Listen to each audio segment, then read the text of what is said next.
Y de regreso a Foro Colegial, hoy estamos conversando sobre este proyecto que lleva a cabo el recinto universitario de Mayagüez llamado Great Idea. Tiene como propósito abrir pasos para que tanto estudiantes como profesores se inclinen y apliquen sus conocimientos de la ingeniería en comunidades necesitadas. Y estuvimos hablando sobre ese particular en el primer segmento con el doctor Marcel Castro y vamos a continuar hablando sobre este proyecto en esta instancia con el doctor Papadopoulos. Él es profesor de Ingeniería General del Recinto Universitario de Mayagüez y uno de los investigadores de este proyecto, a quien le damos la bienvenida a Foro Colegial. Todavía no se siente muy en confianza de hablar en español, así que va a estar conversando con nosotros en inglés, pero él me entiende lo que yo estoy diciendo en español. Bienvenido. ¿Cómo se encuentra, profesor? Gracias, muchas gracias, Mariam. Me estaba comentando el doctor Marcel sobre este componente de ingeniería humanitaria. ¿Por qué es importante la ingeniería humanitaria según su juicio? Why is important the humanitarian engineering? Well, again, like Marcel, we thank you also for our opportunity today. Thank you very much. Well, as Marcel began to discuss in his remarks, we feel that our project is necessary in order to focus more attention on applying the knowledge and uses of engineering toward problems of developing countries and other humanitarian needs. We feel in general that while many people are thinking about these things, on average, because of various factors about the focuses and the emphases with funding agencies and other kinds of things that tend to specialize people into somewhat narrower and narrower fields, sometimes the broader context of the purpose is lost. And in particular, if I look at the question of who is and who is not served by engineering, there's a lot of evidence to suggest that, again, on average, many problems of so-called developing societies are not being served. On the other hand, in a country like Puerto Rico or the United States, we don't necessarily ask this question because we tend to have most of the things that we tend to want. ¿Qué tipo de proyectos ustedes pretenden llevar a cabo pues con esta propuesta? What kinds of projects are you going to do? Well, as Marcel mentioned a little bit also, there are a couple of areas of our project. One involves research and the other involves education. With regard to the education, that includes the sponsorship of our own graduate students, and we are sponsoring right now 2 graduate students at our campus that are both master's degree students, Ricardo Maldonado, who is being advised by Marcel, and another colleague, Efrain O'Neill, and his project is about developing a low-cost power inverter that could be used in a country like Bangladesh. The other student right now is named Davis Chacon, and he is from Peru. And he has an interest in the development of rural transportation systems in his area of Peru. And his project is being primarily advised by one of our colleagues, Alberto Figueroa, in civil engineering. And with co-sponsorship from our project and the civil engineering department, we feel this is a very good example of interdisciplinary collaboration amongst faculty in several different fields. So we have right now 2 students already that we are supporting. And we're possibly going to be recruiting a 3rd student, possibly from Haiti, where we recently visited. But in general, there was no definite project that we insisted on doing. What we felt was important was to find the right combination of student and faculty expertise and interest, because I think the combination of these is very important. We have an informal but nonetheless definite interview process with people that might work with our project. And we want to make sure that the commitment to studying both the traditional technical area but also some of the social context is equally there. ¿Y cómo llegan ahí? ¿Cómo definen ese proyecto específico? Por ejemplo, me habló de los 2 proyectos de sus estudiantes, uno específicamente en Perú y otro bien lejos que no recuerdo, Bangladesh. Sí. Bangladesh me mencionó. How do you become to those projects specifics? I would say part of the reason is opportunistic. For example, when Davis arrived on our campus last year, we happened to meet each other, and ironically, even before he knew about our project, he had expressed some interest in doing something which we felt did have a strong social aspect. He told us that in his area of Peru, there was an interest in growing the tourism industry, and part of that would require building new roads. And so because he already expressed what we thought was a very strong interest in the kind of concept that we want to support, after discussing with him and Professor Figueroa what were the other aspects of our project that had to be met, we all decided it would be a very good project to work together on. And so I think that in many cases it's, we're not able to fund 100 projects, so it's not as if we have a long list of things that we have to make sure we find somebody for, but in the context of our grant, which can fund 2 or 3 students, we try and meet the students and identify what they are interested in and how that can fit with our project. ¿Y ustedes esperan aplicar estos proyectos más allá del concepto? Me imagino que en esta primera fase es una fase conceptual de diseño.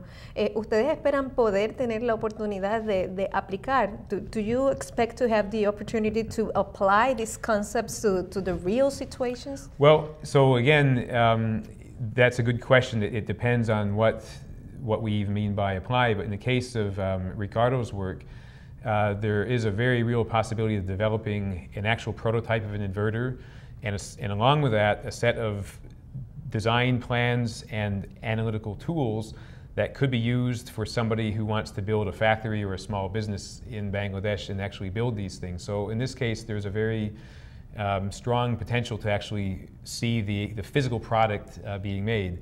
In the case of Davis's project, it's not as clear right now. We have identified a specific project of a new road which is going to be funded by the World Bank, and this summer he will be contacting some of the people in that agency to see to what degree he will be able to do his research in the context of their project also. But what could come out of that, for example, would be anything from an actual recommendation or design of a roadway to something more general, to having interviewed people in the community and asking what are their feelings about where the road should go, what kind of traffic it should consider, because again, if you have a project that is funded from an external agency which has only one set of criteria, and especially from a perspective not from the native culture, it might achieve some things but also disrupt other things. So part of Davis's work at a minimum will be to help in this kind of project to get a good gauge on the social impact that such a project would have and possibly use that to modify the project, but that has to be negotiated. A propósito de proyectos que ustedes quieren aplicar, recientemente ustedes visitaron Haití para ver una comunidad en específica y auscultar, ver si pueden hacer algún tipo de proyecto. ¿De qué se trató? What was that trip about in Haiti? Well, in the large context of our project, we had in mind from the beginning visiting other neighboring countries in the Caribbean. In the particular case of Haiti, well, before I moved to Mayaguez, I lived in Milwaukee, Wisconsin for approximately 10 years. And while I was there, I had the opportunity to meet, who's now a colleague of mine, Gigi Pomerantz, and she is a nurse who went to Haiti about 5 years ago, initially on a health mission. And she discovered very quickly that in the context of a country where there was essentially no plumbing and sanitation and poor agriculture, the immediate problem of trying to treat people's health maladies was not going to be efficient unless the larger problems were solved. And so she began an organization called Youth Haiti. And I'd also like to mention, if people would like to visit their webpage, youthhaiti.org. They are a nonprofit organization in the United States. And they have been focusing on developing composting toilets and other educational aspects of using sanitation properly and also developing agriculture.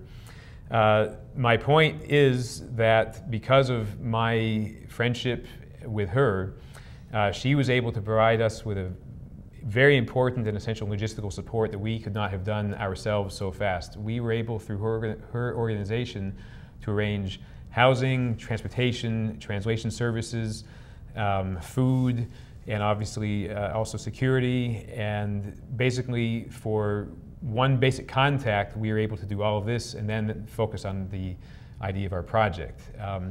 We had discussed our potential visit with her about 5 or 6 months in advance of our trip, and we agreed that it would be largely a listening trip, which again is part of the concept of our project in general of appropriate technology, that we don't presume to have all of the answers until we visit the community and ask and discuss with them what their desires and needs are. So we decided that we would go on this visit for about 1 week. It was in March, and we would have a couple of meetings with local community leaders and also with her and find out what was needed. And the predominant voice of the community was to improve their electrical power system. So we went to a small village called Dusheti, which is in the southwestern peninsula of Haiti. The immediate central village, I would estimate, has a few hundred people, but the estimates of the population of the broader area within a few miles is around 10 or 20,000. So depending how you look at it, it's either a small or a large community. But the immediate village is right now powered about 40 houses on a 17 kilowatt generator. And to put this in perspective, this basically allows things like light bulbs, charging cell phones and laptops on a limited basis during the evenings for about 3 hours, but not for refrigerators and stoves and other 24/7 use of electrical power. So we are undertaking a step-by-step process to help to upgrade the current system, and we found out there might be a donation of another generator to their community. In the medium term, we are working with another person who we also indirectly met through Gigi, who's from Illinois, who has already made some preliminary plans to develop a small-scale hydroelectric power plant. And we're thinking of trying to develop that in parallel to the upgrade of the system. And the long-term project would be to take advantage of a very large gorge that they have in the area and build a larger hydroelectric plant, possibly up to 300 kilowatts. Profesor, lamentablemente ya el tiempo se nos agotó, pero le agradezco muchísimo que haya comparecido con nosotros a Foro Colegial. Le deseo mucho éxito en este proyecto y sé que en un futuro, cuando regrese, nos va a hablar en español, ¿cierto? Posiblemente. Ese es el compromiso. No siento que no estoy cómodo, pero posiblemente en el año que viene. Sí, entonces conoceremos sobre el siguiente viaje que hagan a Haití y a otros proyectos que ustedes lleven a cabo sobre este concepto de ingeniería humanitaria, que es muy interesante y que se da en el recinto universitario de Mayagüez. Muchas gracias por compartir con nosotros, profesor. Y usted será hasta la próxima edición de Foro Colegial. Recuerde que historias como esta y otras del acontecer colegial las encuentra en nuestro portal www.uprm.edu. También puede buscarnos en las redes sociales a través de Facebook y Twitter. Será hasta una próxima ocasión. Hasta aquí, Foro Colegial TV. El espacio del acontecer del recinto universitario de Mayagüez, producido por su oficina de prensa. Para comentarios o información adicional, puede escribirnos a prensa@uprm.edu. Gracias por su sintonía.